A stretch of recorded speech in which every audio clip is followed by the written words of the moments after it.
Hi, welcome to Market Call. I'm Lindsay Biscaya. Barry Schwartz is on the show today. He is president and CIO of Baskin Wealth Management, and he will be taking your questions on North American large caps. And this is how you can reach us. You can always call us toll-free, 1-855-326-6266. You can email us at marketcall@bnnbloomberg.ca. Good to have you. Thanks for coming in. Nice to meet you. Nice to meet you, Lindsay. Good luck. Thank you. Okay, so S&P 500, NASDAQ, they saw some record highs last month because obviously now it's September. Still doing pretty well as we head into September. Why do you think that is? Corporate earnings. It all has to do with the strength of the corporate earnings, especially the AI companies, the Magnificent Seven, or the top 10 companies in the United States, as well as just really good outlook for the economy here, right? Interest rates have come down, inflation has come down. Everybody was worried about these tariffs, but it seems to be not really a big impact for now. I don't even know if they've collected that much of tariff revenue, but the market seems to like it. On Friday, of course, we saw the news that Trump's tariffs may be ruled illegal. It may have to go to the Supreme Court. So maybe that's creating some angst as we open September. And everybody talks about how September is the worst month on the market.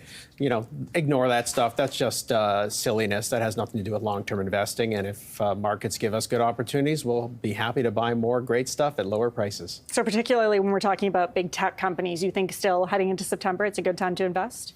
I think heading into long-term is a good time to invest, right? Our rules at Baskin Wealth are to own the best companies wherever we can find them, companies that have competitive advantages, companies that can reinvest cash flows at high rates of return. And you got to face it, what's dominating the S&P 500, we've never seen these type of tailwinds, these type of businesses.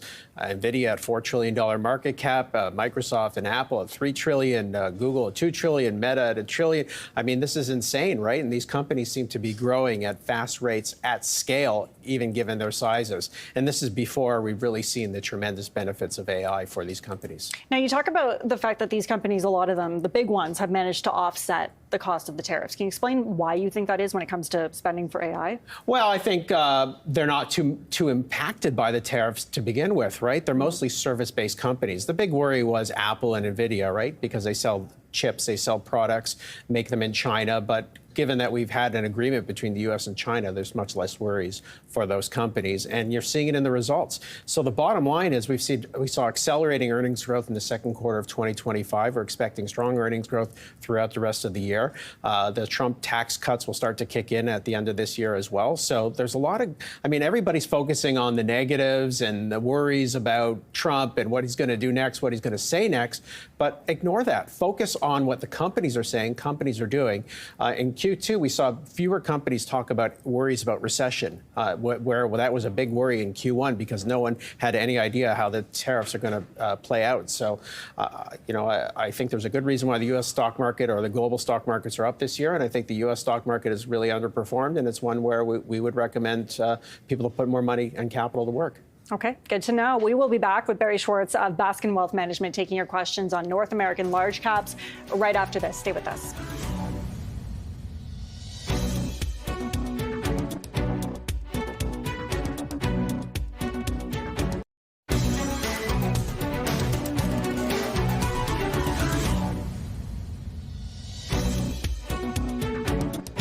Welcome back. We are going to head straight to the phones. We'll start with Chris, who's calling from Victoria. Hi, Chris.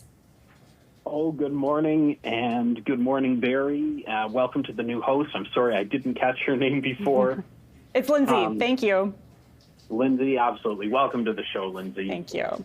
What's your question? And Barry, I'm calling on Lululemon. I am not a technical trader at all, but this is my exception. Over the last 2.5, 3 weeks, I basically went from no holding to 5% of my portfolio. My average price is the current price. And of course, earnings is on September 4th. And I'm wondering what you think of the stock. Thank you so much.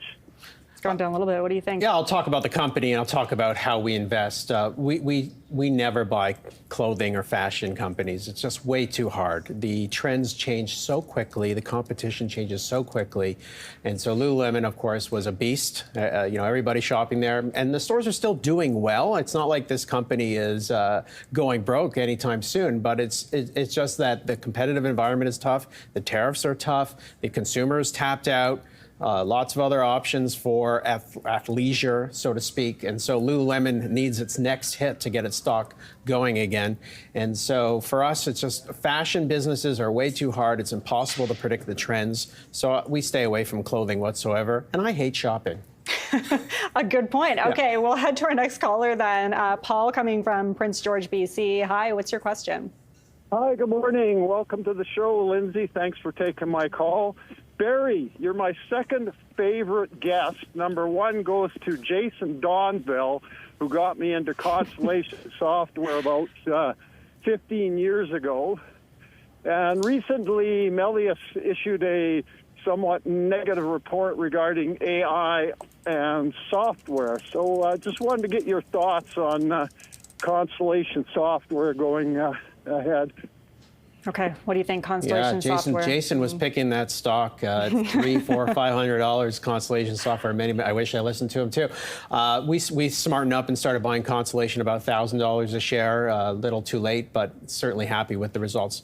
For those that don't know Constellation software, it buys niche software companies. For example, we run a portfolio management company, and so we pay a software provider to a lot of money every year to run our software. And software is a good business, right? You don't need a lot of people. You don't need a lot of computers. You just need the code, and you can improve it over time. And that's the worry that people now have about AI. Can AI code better? Can AI, would Baskin Wealth Management be able to get rid of all its software and use an AI-coded version? I have no idea. The future is very hard to see.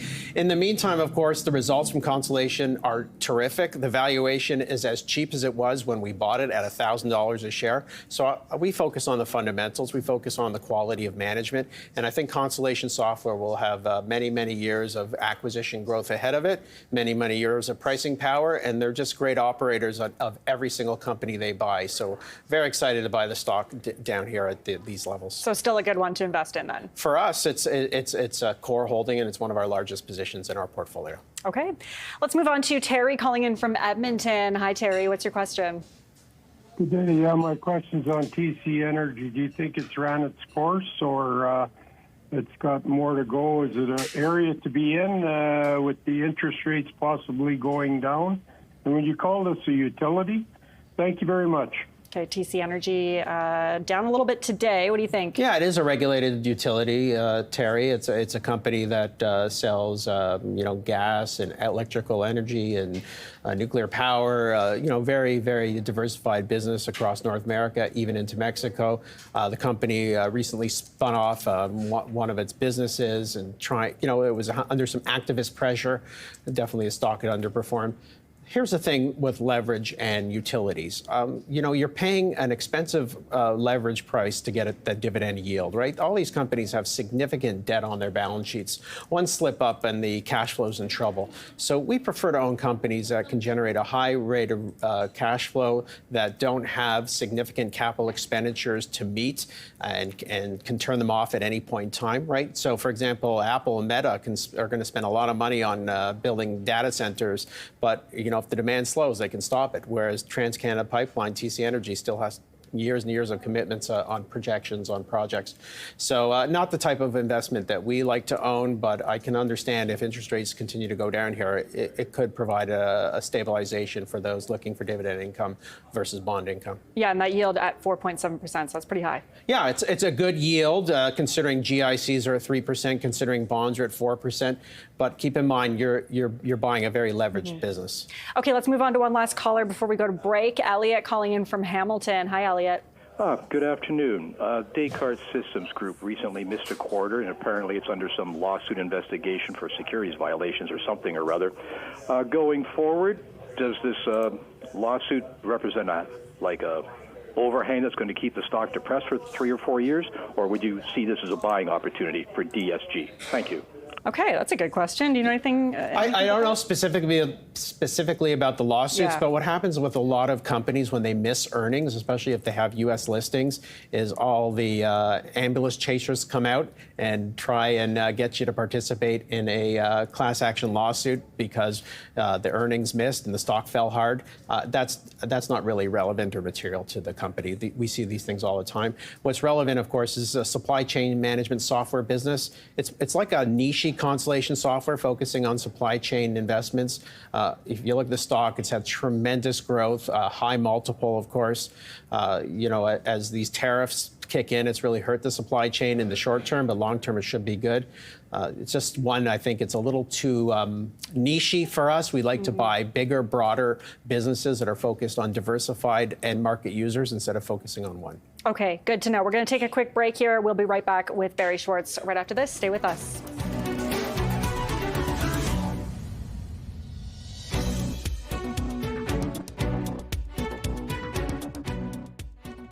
Welcome back to Market Call. We are going to continue taking some calls now, going over to Sal from Vancouver. Hi, Sal.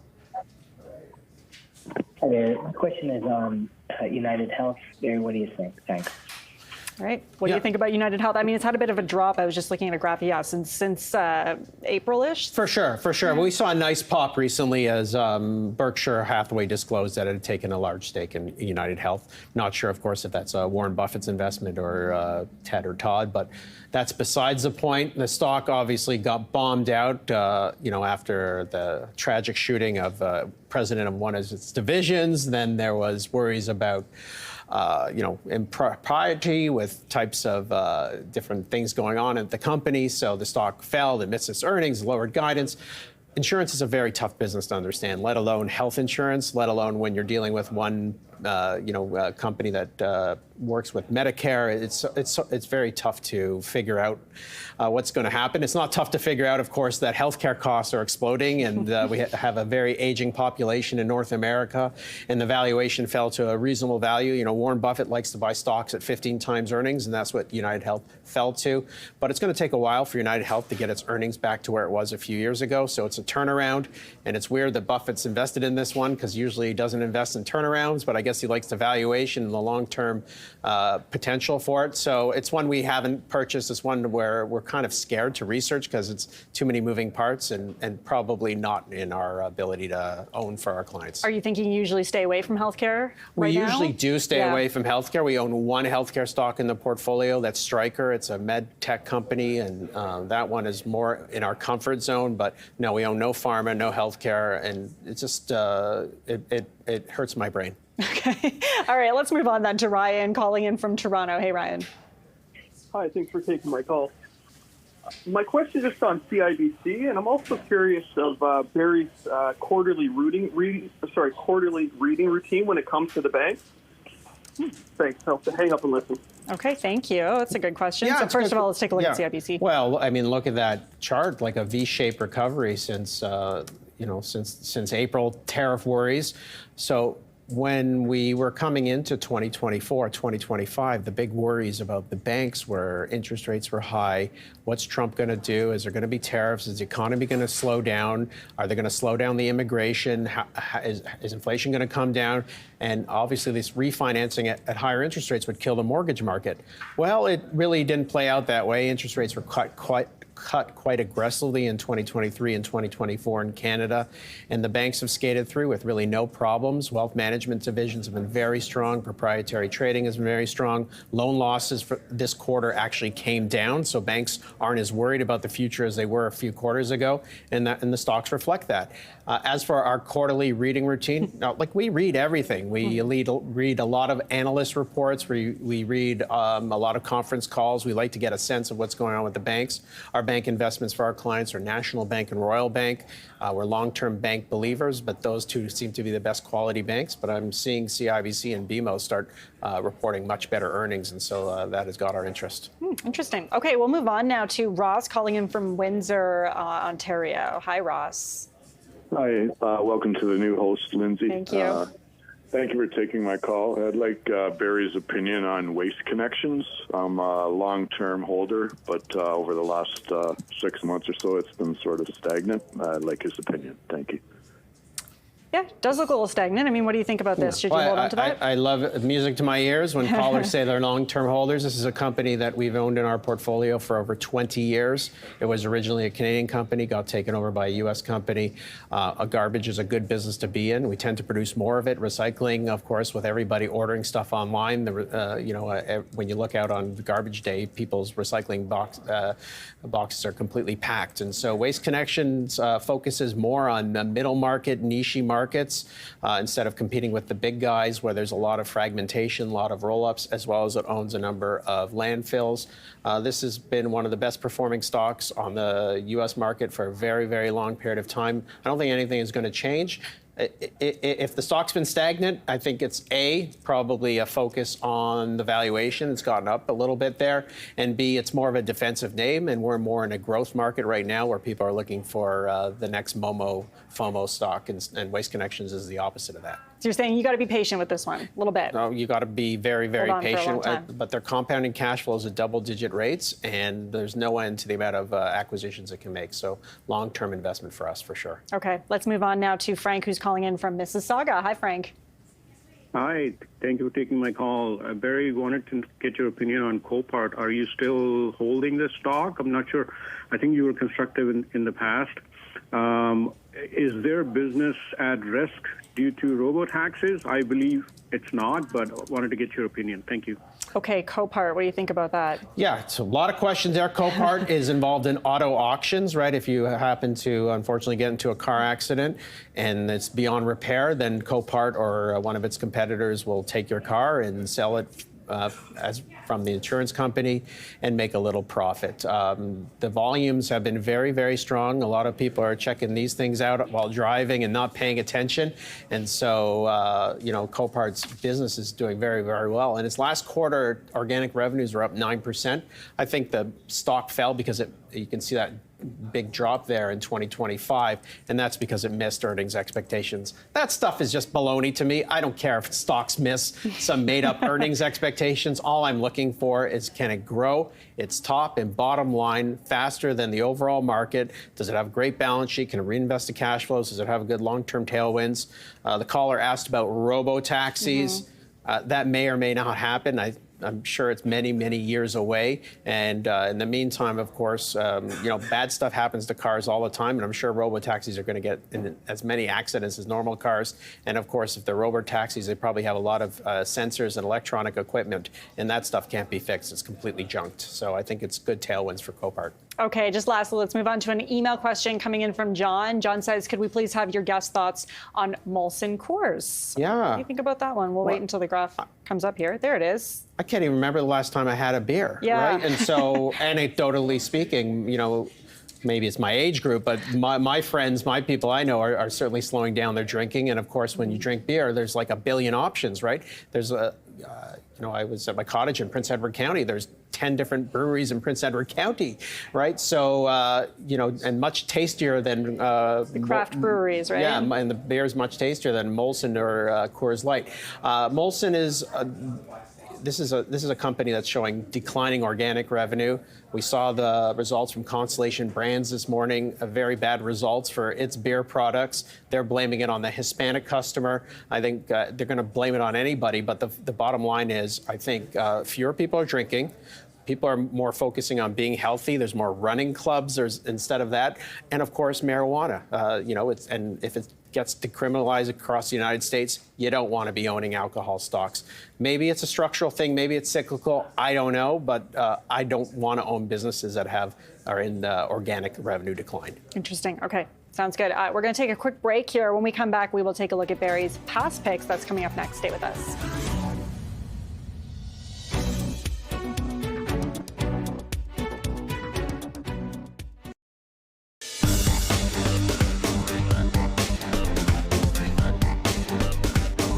Welcome back. Okay, time now to take a look at Barry Schwartz's past picks from last year, July 18th, 2024.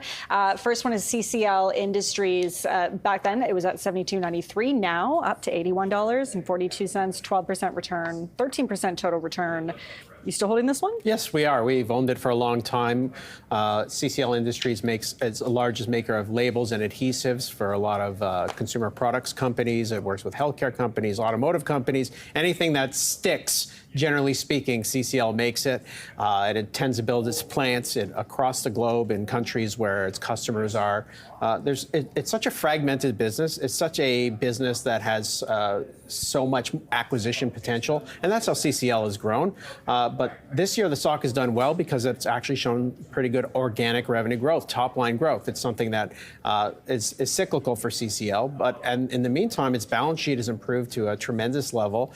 The company is buying back stock aggressively, raising its dividend, and we're just waiting for that one big acquisition that will take the stock up 25% in one day. In the meantime, of course, as long as the economy is growing, as long as Jeffrey Martin, the CEO, is at the helm, we think he's one of the best operators in Canada. We're very comfortable owning CCL shares here. Okay, next one. I think most people know Domino's Pizza on the New York Stock Exchange. Back last year, it was at $409 a share, now up to $462. So this one also doing well. Return of 13%, total return 15%. This is a good one. Yeah, it's been okay. And when we own this stock, clients will call up and say, Domino's Pizza, I hate their pizza. It's gross. Why do you own that? And I always tell clients, I don't want your input or your anecdotal input. Let's focus on what the overall market likes and focus on the long-term sales growth and the earnings. Anecdotes are great, but that's not how you should invest. Domino's Pizza is the market leader in the United States. It's kicking Pizza Hut and Papa John's by a huge mile. It has a terrific carryout business as well as a delivery business. It's got the best technology. It pays the store owners the best. And we see the company just doing what it does, buying back stock, adding stores internationally, and we're still comfortable. We think the company will grow at a double-digit rate over the next 5 years. So you're saying take the emotion out of it then? Even if you don't like Domino's Pizza, it doesn't matter? Yeah, exactly. We're here to make money, not to have the best tasting pizza. Okay, last one was Amazon on the NASDAQ. Back in July 18th, 2024, it was at $183.75, now up to $224, 22% return in total return. Are you holding this one? I mean, it's the greatest retail business in the world, aside from the topic that we'll talk about later. But, Amazon has changed the world, right? In less than a day, you can get all the goods that you want delivered to you immediately. In the meantime, of course, it has the AWS business, the hyperscaler growth business, which will benefit from cloud and AI demand, as well as so many other things they're working on. So the stock is now trading at a reasonable valuation. For many, many years, this was a stock where it was hard to value because the earnings weren't there. Now the earnings have caught up. The stock's down big today, but that's just the NASDAQ doing its thing. I think long-term, this is probably a $300 to $400 stock 12 to 18 months out because of their ability to grow fast as a result of AI.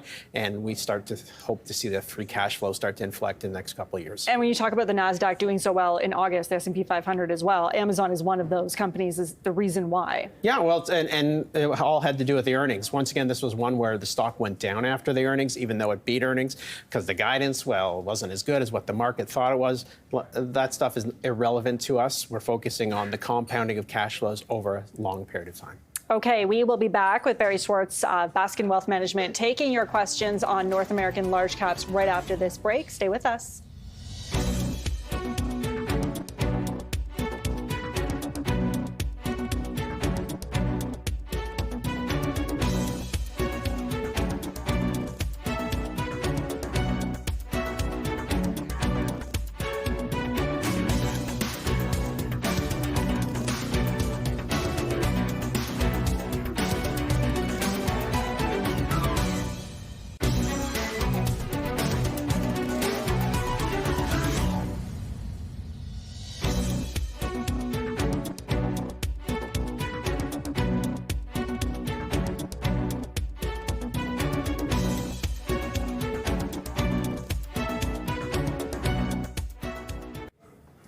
Welcome back. We are going to go right back to the phone lines. Kevin is calling in from Kingston. Hi, Kevin.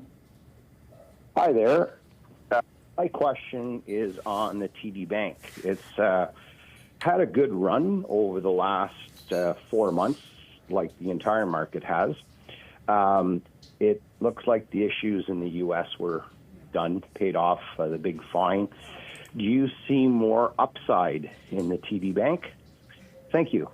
Okay, so yeah, I mean, it has been doing better. Do you see it continuing to go up? Yeah, I mean, you could probably overlay all the bank charts and they would look very, very similar, right? A nice recovery off of the move in April. TD Bank, of course, is the bank with having the most problems, of course, and the ability not to grow right now in the United States. But kudos to the management; they're able to skirt those issues and absolutely produce very strong results over the last couple of quarters, like all Canadian banks. So it's probably just a rising tide lift all boats. TD Bank stock was under a lot of pressure, sitting in the $70 or $80 range. We got rid of it and we traded it for Royal Bank, which we think is a much better run bank. I probably could have been a little more patient on that swap. I could have waited for a better entry point, but can't get them all perfect. As for long term, we're bullish on the Canadian banks. We see them being able to continue to grow as immigration, as the economy continues to pick up, and lots of opportunities for them in wealth management as well as proprietary trading. So, we like the Canadian banks. We own National Bank and Royal Bank. We've owned them for a very long time, and I think there'll be no change in our outlook there. So you got rid of TD, but other people who might still have TD say maybe hold on? Well, you have to decide what type of investor you are. Obviously, the bargain barrel price is over for TD. It's recovered to a more normal level. It used to be, as we know, one of the biggest banks in Canada. It was the largest on the Toronto Stock Exchange, and it had a premium valuation. So what TD is trying to do is get its premium valuation back, but that's going to take some time because it's still under house arrest, so to speak, with a couple of its issues. But I would have no hesitation recommending National Bank or Royal Bank. I think those are the two best quality banks in Canada. Got it. Okay. Chad is calling in from Saskatoon. Hi, Chad. What's your question? Hi, good morning to both of you. I'd like to have Barry's take on Lululemon Group. So far this year, it's up about 16%, and in 1 year, it's up about 47%. Do you see it carrying forward? Okay, thank you, and I'll hang up and listen. Okay, thank you. Lululemon Group. Yeah, I mean, it's gone up quite a bit this year. Yeah. What do you think? So Lululemon trades on the Venture Exchange, and it's a spin-off from Constellation Software. Constellation Software also spun off a company called Topicus. Lululemon is more focused on media and communications, made an acquisition from Nokia recently that has obviously delivered strong results for the company. This is an acquirer of software companies in media and communication. We prefer to stick with the parent, Constellation, as well as Topicus, but nothing wrong with owning Lumen. I mean, it's the same guts inside. We see many more spin-offs from Constellation Software over the next few years of its software businesses, and I have no worries about AI. In fact, I think AI is going to be really, really positive for a lot of these software companies. I'm not going to rewrite and do all the coding for my company, but I will certainly pay someone to improve our processes using AI and pay up for that. And so I think as long as these software companies can show productivity from AI, I think they'll be market leaders, and I think the market has got it wrong so far. Okay, next caller calling in from Murray calling in from Calgary, rather. Hi, Murray. What's your question? Hi, Barry. Great to see you on BNN again.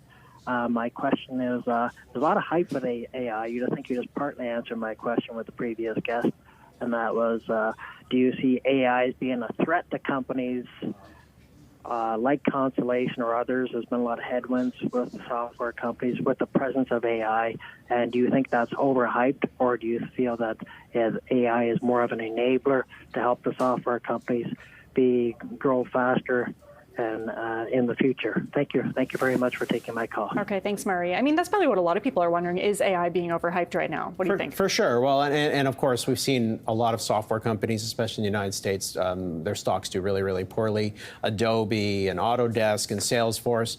But a lot of those companies reported earnings, Q2 or Q3 earnings recently, and there's been no impacts whatsoever from AI on their businesses. In fact, we've seen some of those companies showing accelerating revenue growth. So it more has to do with how the economy is doing than worries about AI. That's a worry in the future. Honestly, none of us know how this is going to play out. So I can come up with some made-up answer as to what's going to happen, but I'm holding my breath and hoping, like I said about Constellation, that AI will be an enabler for software, as Murray said, and that it will improve productivity. It will reduce costs for companies that use AI. They'll have better profit margins, and they'll be able to make changes and tweaks much faster and improve the code way better. But anything's open here. We have no idea how this is going to play out. If super intelligence AI really comes in, I think we're all going to be replaced. Yeah, I mean, we really don't know what's going to happen, right? It's still so new. But as you mentioned, a lot of these really big companies spending a lot of money right now on AI. Yeah, well, the limits to AI growth, of course, is electricity. It's energy. And the amount of data centers that are being built or in production are staggering, but it's still the vacancy rates at those data centers are still minuscule, right? So the demand is absolutely there. And I think we're going to be using a lot more of that stuff going forward. Okay. Our next email actually is from Ray. Ray emailed in to ask you, could Barry please give me his thoughts on CGI? What do you think? Yeah, so CGI, I mean, this is a company where, similar to some of the software companies, where people are worried what AI is going to do to CGI's business, right? So CGI is a consultant. It's a technology. It helps you, improve your technologies, either implementing software or, whatever the case may be, right? This is a global business. But the bottom line is, if AI can do a better job and you don't have to pay CGI, then its stock price is not going to go well. The other thing that's hurt it, of course, is the DOGE, right? The U.S. government's reducing its spending on some of these consultants. I think Trump even said, I don't even know what any of these guys do, right? So companies like Booz Allen and CGI that have major contracts with the U.S. government, some of those may be canceled or not renewed in the future. CGI will tell you that this will help their business, that everybody and every company is looking to adopt AI strategies and technology and use it for their businesses, and they're one of the best guys that can help you do that. But we haven't seen it yet in the results. Maybe a little bit uncertain, too, just given what's going on in the U.S. Okay, sure. Barry, thanks for that. We will be back with Barry Schwartz of Baskin Wealth Management taking your questions on North American large caps right after this. Stay with us.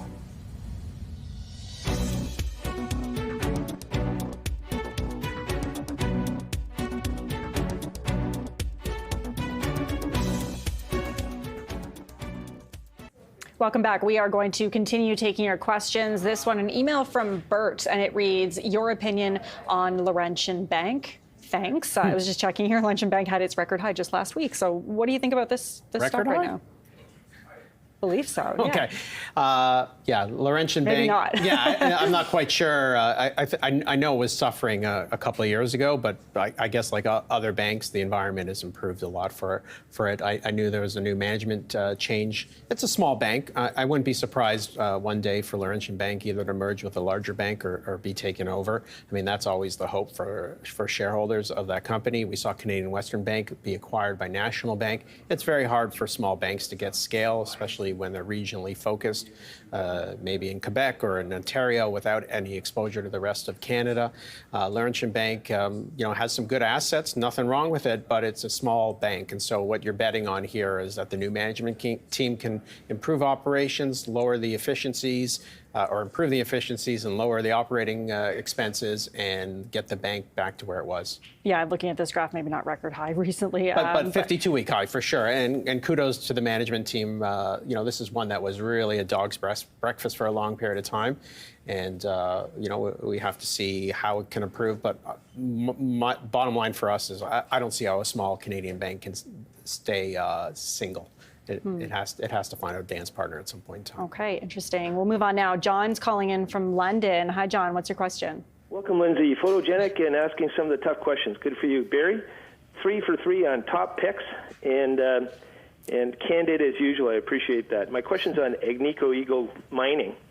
I took a small position about almost 2 years ago, and it's grown into a full position. My question is, does gold have legs, and if so, should I get on the back of Agnico with an ad? Thanks very much. It's a good question. Does gold have legs? What do you think?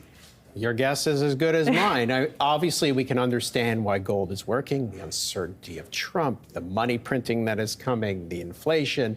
This obviously, in hindsight, there was 2 obvious trades when Trump became president: gold and defense stocks. I missed them. So Captain Obvious didn't ring on my doorbell. But we tend not to buy companies that are commodity related. I like to buy companies that can produce cash flow, that have recurring revenues. but Agnico Eagle it's the CNQ of gold, right? It's one of the best run companies, commodity companies, and the one I guess you have to own if you have a positive view on gold and you like to own well-run, established, diversified asset bases with strong management teams. So missed that one, so I don't think you should ask me my opinion. I mean, today probably people who have gold feeling pretty good about it. They are, but you never know. You never know with gold, right? It's very you can make up lots of doomed scenarios where gold will go higher, or positive scenarios where gold will give it all up. So I'm not interested in investing in that type of commodity. Okay, we're going to go to an email now from Ranjana. Apologies if I mispronounced that, but the email says, get your outlook for JP Morgan. What do you think about JP Morgan? Right. I mean, this is the most quality bank in the world and has the best banking CEO, Jamie Dimon, who's been at the helm for many, many years. He's a billionaire as a result of buying and holding the JP Morgan stock, as well as getting quite nice pay and incentives there. But, Jamie Dimon has always been someone whose bark is worse than his bite. He comes out and always warns about the U.S. consumer and inflation and the economy. But, in the meantime, things seem to roll on for the bank. The U.S. economy is doing very, very well, right? We're expecting 3% GDP growth. And, of course, with the worries a year or two ago about some of the small U.S. regional banks imploding, people would be silly to keep their money in those type of banks. And so I got that wrong. I missed the fact that the worries about small banking would lead to huge inflows for JP Morgan, and I see that trend continuing. So I'm waiting for a material pullback before I take a look at this stock. But it's certainly the valuation is not that expensive, and the earnings growth is there. We're going to go to a caller now. Wissam calling in from Montreal. Hi there. What's your question? Hi. Thank you, Mr. Schwartz, and thank you, Lindsay. My question is about the Royal Bank shares. Mr. Schwartz, do you think, sorry, let me lower my TV. Do you think that the Royal Bank shares will split soon? And if not, at what rate you recommend it to be bought? Okay, thank you. You think there's going to be a stock split? I think the banks like to split their stocks when their stock prices go above $100 a share. So I think that's a done deal. We all know a stock split is meaningless, right? If I eat one chocolate bar or I split it in two and I eat the two pieces of the chocolate bar, I still am eating one chocolate bar, right? So a stock split doesn't add any economic value, but people seem to like it. We own shares of Royal Bank. It's very rare to see a bank go up 6% in one day. And I think that's what happened when it released its earnings last week. Just a monstrous quarter. I think 15% earnings growth. No one expected that whatsoever. So this is the best banking franchise in Canada. And for a few seconds there, Shopify was the largest company, but Royal Bank took it back. And once Royal Bank is dominant, it's been dominant for a very long period of time. So I think valuation is still pretty attractive for Canada's best-run bank. Quite the chart there as well. Okay, we're going to move right along to William calling in from London. Hi, William. Good afternoon. What is your opinion on buying more tourmaline oil, or would you suggest another company? Okay, tourmaline oil. It looks like it's doing pretty well. It's done okay. Yeah. I mean, people need to keep in mind this is one that pays out a lot of income. They have a high dividend and a regular special dividend based upon where natural gas prices are. It kind of surprised the market with its earnings release, where it came out and said we're going to be reducing the cash flow that we're going to pay out to shareholders because we want to focus on growing the business. It's not going to reduce its payments, but it may not grow the dividend and free cash flow as fast as expected because it sees the ability to become a gigantic player in natural gas in Canada, and that's probably where it should be spending its money on. If we believe, like many people do, that AI requires stable, secure energy supplies, there's no better place than Canada to get it, and there's no better company than Tourmaline Oil, which is one of the largest natural gas players in the world. So we think the stock is materially undervalued, but you don't have to listen to me. Listen to Mike Rose, the CEO. Every time the stock falls a few bucks, he buys more. And this is a guy who doesn't need to be buying stocks. He can go sit on a beach and count his money. And that will take him a long time to count his money. But he's buying stocks. He's taking an aggressive action on the stock. And so I'm pretty comfortable investing with Mike Rose when he sees long-term value in natural gas. Okay, now we're going to go to an email from Lori. That email reads, "Hi, Barry. I'd appreciate your opinion on Novo Nordisk. I'm down about 40% from my purchase price. Would you recommend I sell or hold that? What do you think?" Remember 40%? we talked about not owning healthcare stocks, right? We did talk about that. Yeah, so this was obviously the Ozempic type drugs were a huge liftoff, but now everybody's worried about generics coming over or what's the next iteration of these drugs or what are the long-term value of these drugs. I remember people banging the table telling me to buy Pfizer during the COVID pandemic, right? And if you would have bought the stock at that period of time, you would have lost almost half your money. So same thing with Novo Nordisk. It's similar to us. Pharmaceuticals are like fads and fashions. It's very hard to understand where the market's going to be, who the competitors are going to be, and how long you maintain your exclusivity on that drug. And they're always challenged to come up with better versions, better iterations, new drugs. I'm not at all interested in this type of business. Okay. You heard it there. That's it for calls today, but don't go away because Barry will be sharing his top picks right after the break.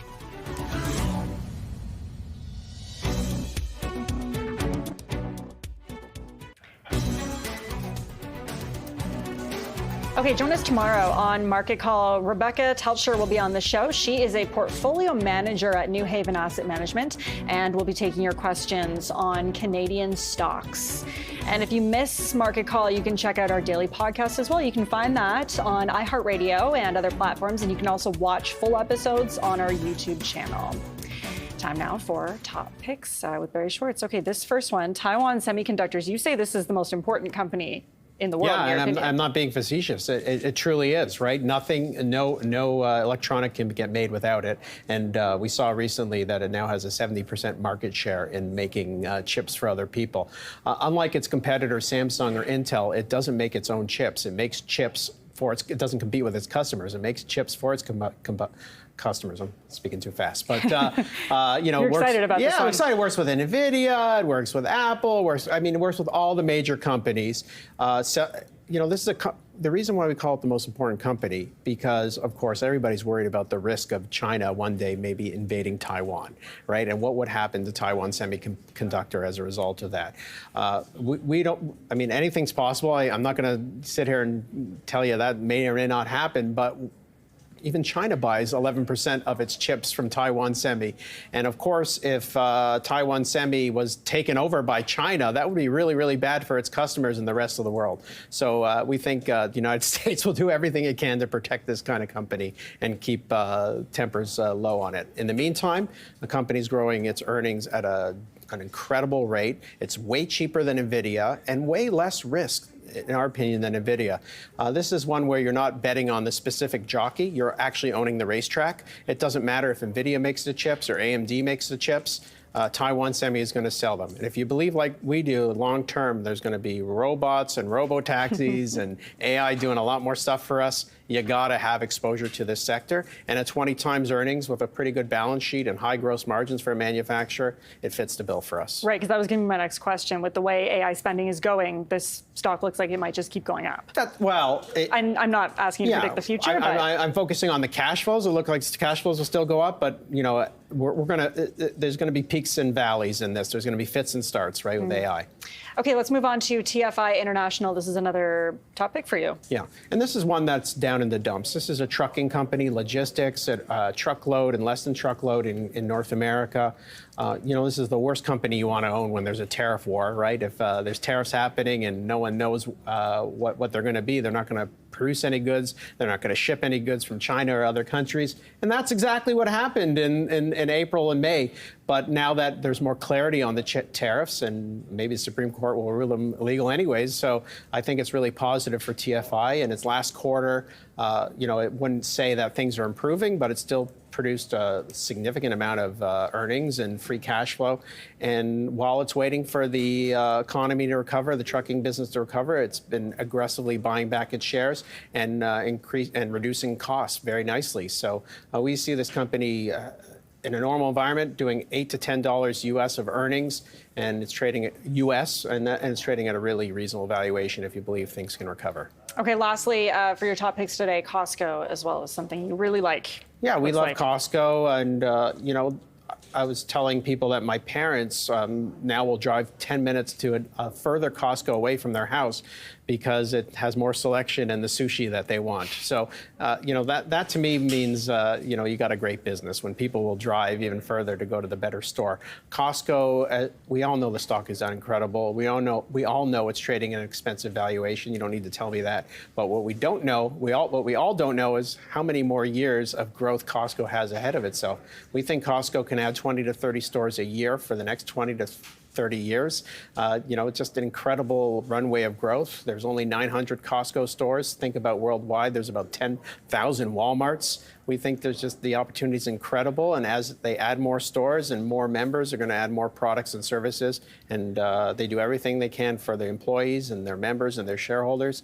And this is one of the best businesses in the world, and we want to own it long term. And just very quickly, because sometimes with stores, when they expand and add more stores, it kind of looks like the downfall for the retailer, but Costco is so secure, right, that you think that's just a good thing if they're adding 25 to 30 more stores? They have a very, very slow way of adding stores, and they wait till their current stores are full, and they continue to add new stores, but at a measured approach, right? This is not one where they're going to launch 1,000 new Costcos in 1 year. 20 to 30 a year, take it really cautious, and we love that. We love that approach. It's a long-term thinking, and it's a great investment for long-term investors. Okay, Barry, thanks so much for coming in today. I appreciate it. Thanks, Lindsay.